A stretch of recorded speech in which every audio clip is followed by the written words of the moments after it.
You may not think the United States could handle more trauma, but that's what they were hit with anyway over the 4th of July weekend.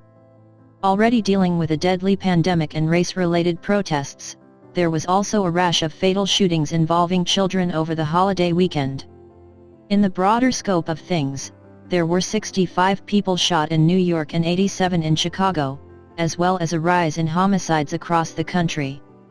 The violence also hit Atlanta, killing an 8-year-old. "You shot and killed a baby," said Atlanta Mayor Keisha Lance Bottoms, D., at a news conference. She was describing the murder of Secoriea Turner, fatally shot while riding in a car with her mother on Saturday night. Also that night, 11-year-old Devin McNeil was ironically attending an anti-violence cookout in Washington, D.C., when he was struck by bullets.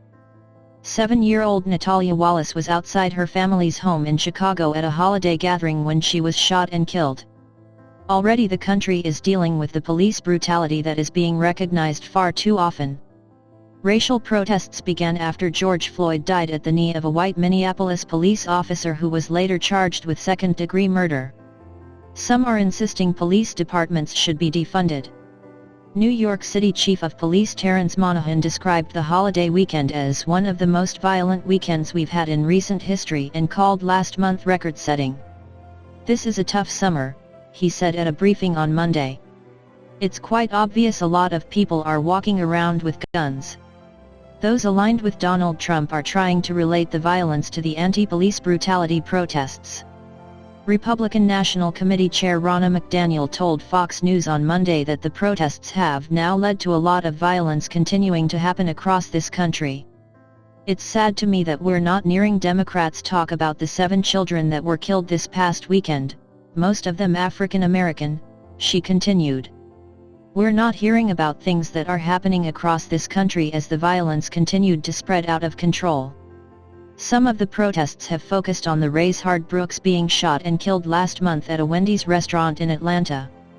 This weekend saw protests and block parties taking place near the spot where Brooks was killed. Monday morning, officers were cleaning off the memorials and tents that appeared in the area, noting how the environment had checked since the 8-year-old girl was fatally shot.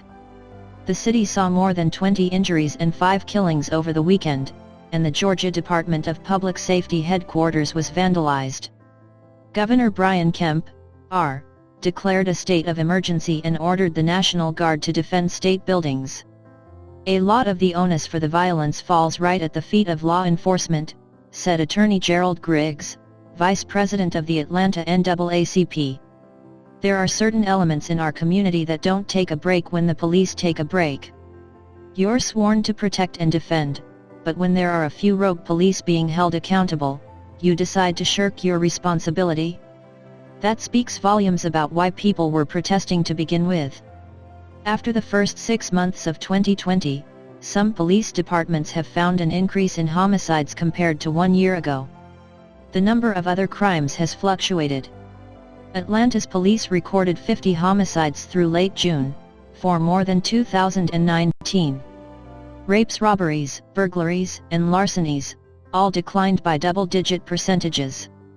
The number of aggravated assaults was up slightly. Others reported a similar trend. But the focus has been on the children that were the victims of the gun violence over the 4th of July weekend in Chicago, similar to the last 2 weekends in June. The youngest victim was 20 months and the oldest 14 years old.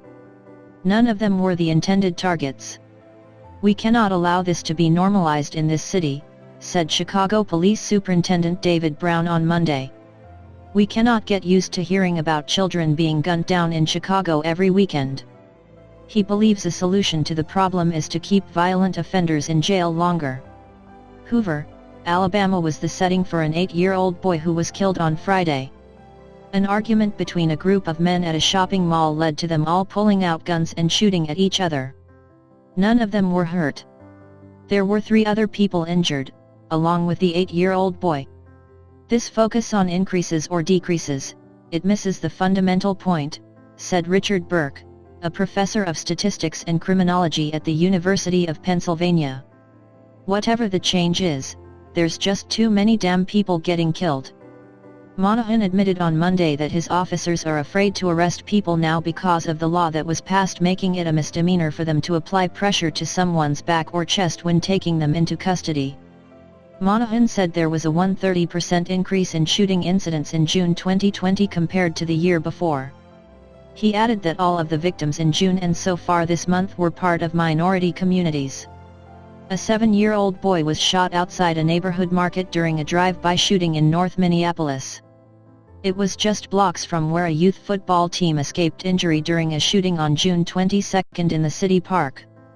On Sunday night, a woman who was 5 months pregnant was shot inside her car a block from a Floyd memorial on the spot where he died. Lanesha Columbus, 27, a mother of 2, was rushed to a hospital where doctors delivered her baby, a little girl who was placed in a neonatal intensive care unit. The mother was pronounced dead later.